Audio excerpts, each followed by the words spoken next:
Trump has announced Herbert Raymond McMaster as his new national security advisor. McMaster's a senior figure in the military, and he hopes to fill the position left by his predecessor, Michael Flynn, who was forced to resign last week.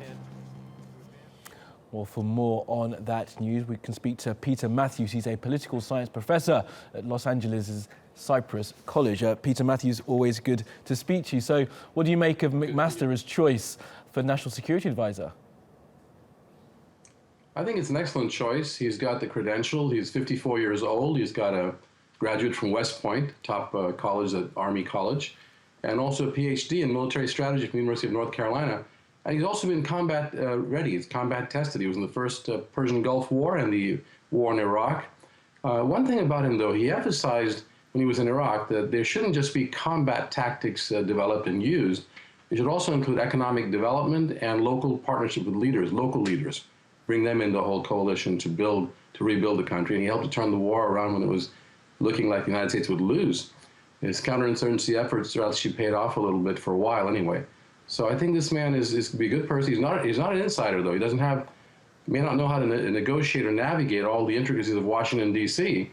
and the political world, but he's got a lot of respect from a lot of people. And John McCain backed him, and Senator Tom Cotton, the senator from Arkansas, was very instrumental, and he was also a military man under this gentleman. So it's going to be very interesting to see. I think it rounds out the team.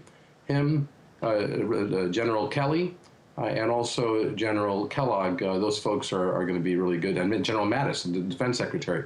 Put together, this makes up a pretty good team for national security.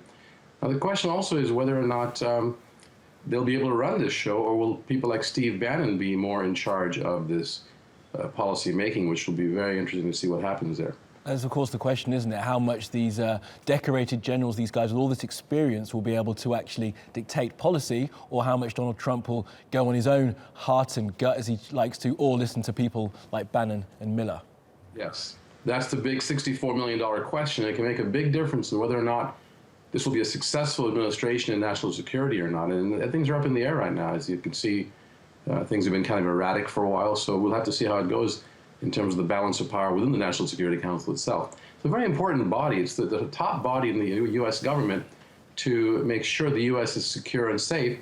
And the National Security Council advisor actually meets with the president every day early in the morning, gets all of the information from all of the different intelligence sources, brings them to the president in a succinct report, and gives the president information to decide how to act that day. And he might even meet him again at night to let him know, wrap up things for the day as to what's going on around the world. It's a very important position. Absolutely. And how do you see it, Peter Mathews, going from here in terms of Trump's policy around the world? I believe that General Mattis has actually been in Iraq on a sort of an unannounced visit as Iraqi forces look to move into Mosul. So do you think we could see a change to some of Trump's rhetoric on the campaign trail to just completely destroy ISIS, and see how he's actually going to try and fight those battles in the Middle East? There has to be a change, because he used a lot of rhetoric just to get people riled up and backing him as the diehard supporters. And he was kind of unpredictable in his rhetoric. You know, you didn't know if he was going to be harsh on some countries or more diplomatic with them.